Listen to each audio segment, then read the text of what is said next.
Actually, if mental health is so important, has Gurbani talked about it? Yeah, I feel like there's a smile on my face because for me, Gurbani is a mental health handbook. It is it is all about the mind. Guruji True tells that. us about what the mind is, what it's made from, the five elements, but also, what mental health is, that we all struggle with it. Nanak dukhiya sab sansar, jojo dise so so rogi. Hana? So Guru Sahib is constantly sending the message to us that we all struggle because of the fact that we are human and that we have minds. And the minds are very tricky things. And Gurbani talks all through Gurbani about how we can manage this tricky mind of ours that causes us to feel such internal conflict, feel so unsettled. And so I feel like the whole of Gurbani is just a wonderful resource for us. It is Yeah. indeed. So when Maharaj says, "Man tu jot swarup hai, apna mool pashan." So that is just my perception. Please correct me if I'm wrong. Basically, that is where Maharaj is asking us to, that is how Maharaj is asking us to lead our lives. That is what our aim of life is, to understand and identify that our man is actually Jot Swarup, and it is our man that we have to work on. Yeah. Absolutely, because our mind, we mistake it for the thoughts that we have. We identify with the thoughts, the banjor that bring those thoughts. And we believe that those thoughts are us, whereas they are not. We are the Jyotsuru. We are underneath all of that mal, all of those many thoughts that we have. We are something else beyond that. And the job of us, of a Gursik, is to recognize and uncover that and to also disidentify from that mind. Use it, because we do need that mind, we do need the thoughts to function in the day-to-day world, to get on with our karam, to earn an honest living, all of those things. But the moment that we identify with it and believe it to be us, that's when we're kind of losing the game. That's where we fall into suffering and pain, because we believe that we are doing. Absolutely. Yeah. That somewhere takes me to the concept that we are basically the souls and not bodies, and we need to take care of the Absolutely. soul. Absolutely. Guru Sahib talks about there being food for the body and food for the mind. है ना? मन का तोसा हर नाम है, हृदय रखो समान. The body has its own food, and we earn our livelihood so we can get that food and nourish our body. But we forget about the mind. The mind needs its food too, the soul. We need our soul food. And without that, we wither up inside. We become just a fraction of what we can be, what our potential is. So this is it. Are we getting our soul food? Is the question we need to ask ourselves. Sure. Sanjeev, this really interests me to know, how did actually psychology and Sikhi combination came about for you? Tell us something about your story. Okay, so I grew up in a Sikh household, so I was familiar with the practices of Sikhi. So we were encouraged to do our part, to keep our case, and all of those things, which was a very good foundation. But at the time, I didn't find it the most helpful thing, because I was at home, I was encouraged to be a Sikh, and at school, I was encouraged to be Western. All of my friends were Western, and there was not really much place for my brownness and my Sikhi. So I went through a lot of identity struggle there, trying to I was very unhappy actually at school, because I was trying desperately to fit in and I just couldn't. And that's where I started to ask some deep questions, because obviously, as we know, when we're in suffering, that's when we ask those deep questions about, what is my purpose in this life? Why am I here? What is the path I should follow? Do I follow this Sikhi path that I didn't understand much about it at that time? Or do I follow this other path that everybody around me is following? And that's where the search for answers came.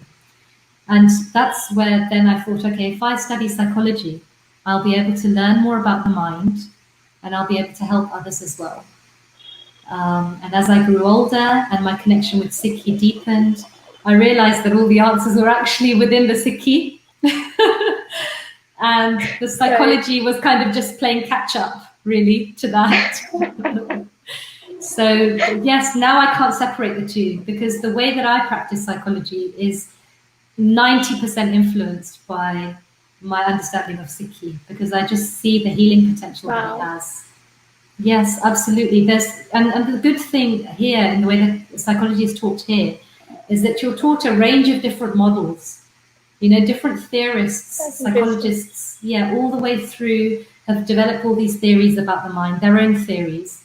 And we as practitioners get to choose which of these models or therapies seem to be the most helpful for the group that we're working with. And so that's where the ability to bring Sikhi into the work has really come in. You know, I can think, you know, and even the science is supporting things like meditation.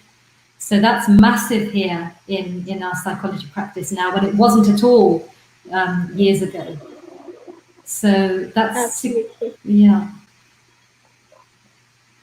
Sanji, do you think that somewhere Sikhi and the Gurmat concepts, they are actually helping you in your professional and personal life? Absolutely, without a doubt.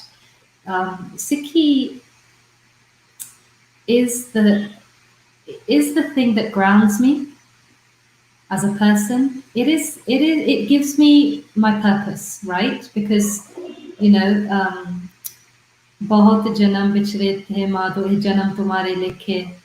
Or, you know, this life is the understanding that Sikhi gives me is that this life is our opportunity to experience milap with a guidebook, to recognize our Atma and recognize that it's part of Paramatma. That gives me such a grounding and stability, because life is up and down. We all experience dukh and sukh. It's like this. 1 minute something great happens and I feel elated. The next minute something difficult happens and I just don't know what to do with myself. I become broken. But with that understanding of Gurmat and my purpose, I can see that this is a part, the sukh dukh is a part of the game. And I can stick to my purpose, which is to practice, which is to kind of focus on the practice of meditation, Simran, so that over time I can build the strength of my mind, and I can gradually over time get to a point where I do believe Mantu Jot Sarupa. And with that belief, with that experience, it's not a belief actually, there's a difference. When we read Gurbani, there are lots of beliefs, things that we should believe. You should believe this, you should believe. It's not written in that way, but sometimes we think, oh, why don't we believe this? Why don't we feel this? There's a difference between the belief and the experience. And so trying to have that experience of Mantu Jot Srupa as I live my life helps me to deal with the ups and downs.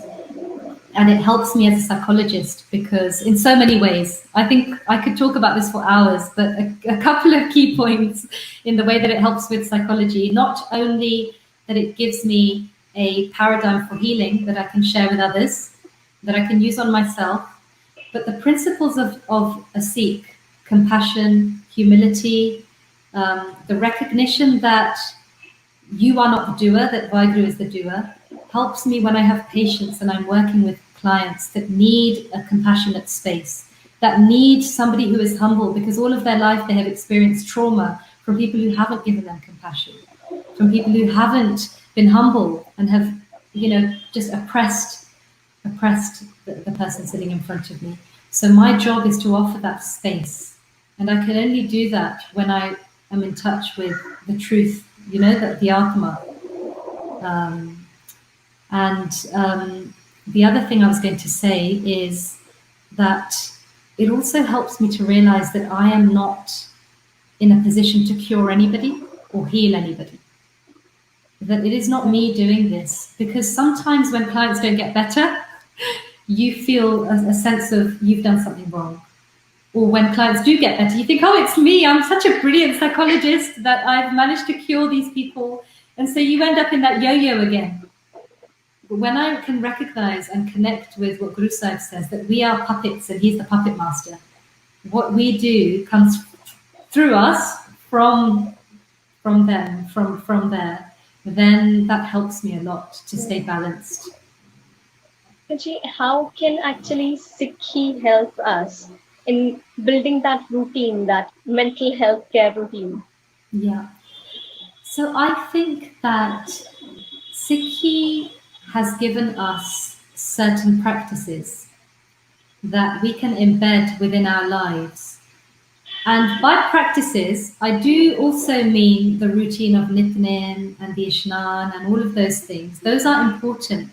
But beyond that, the practice of Nam Simran, I feel, is the one single routine or the task that is encouraged in when we read Guru Granth Sahib Ji. And sometimes we can go along with the routines of being a Sikh, like the Nitnem and the like obviously when wearing the GSP and all of those things, but forget the central practice, the central task of our lives as Gursikhs, which is to do Nam Simran, because that is actually the thing, the practice of that. Guru Sahib tells us, Simro Simar Simar Sukh Pavo, Kal Kale Shaitan Mahe Mitavo. So that, and science supports that. So I'm going to get a bit technical here because I'm a bit geeky when it comes to this. But we have something called the vagus nerve, and it connects our brain. It's a bundle of nerves, and it connects our brain to all of the organs in our body, our heart, our stomach, our digestive system. And the vagus nerve has a very important function. It turns off our stress response, and it activates our relaxation response in our body. Yeah. When we do Simran, the vocalizations that are produced by the tongue and the ear all activate this vagus nerve, and they cause the relaxation to be turned on. And Guru Sahib has told us this for so long. Sravani suniye, rasana gaiye, hirday pyaye soye. Guru Sahib is teaching us, do Simran with your tongue, listen with your ears, and when the vagus nerve is active, so this is what happens. When we do Simran, the vagus nerve becomes activated and we experience peace within our body.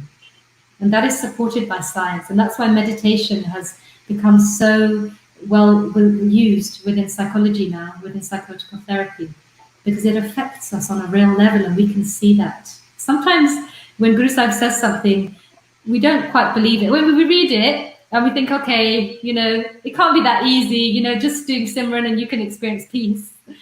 But now that we have the science to back it up, it kind of convinces our Chanchal Man, doesn't it? It says, okay, fine, now we have science.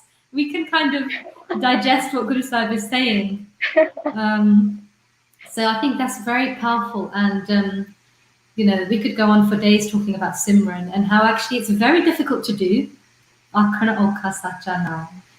once you use the trika that Guru Sahib has given us, and you have the support of Sangat, you do it together with somebody else, and you practice it, and you intentionally focus on the sound of the Guru Mantra whilst disconnecting from those thoughts that are so powerful and feel so important and enter into our consciousness.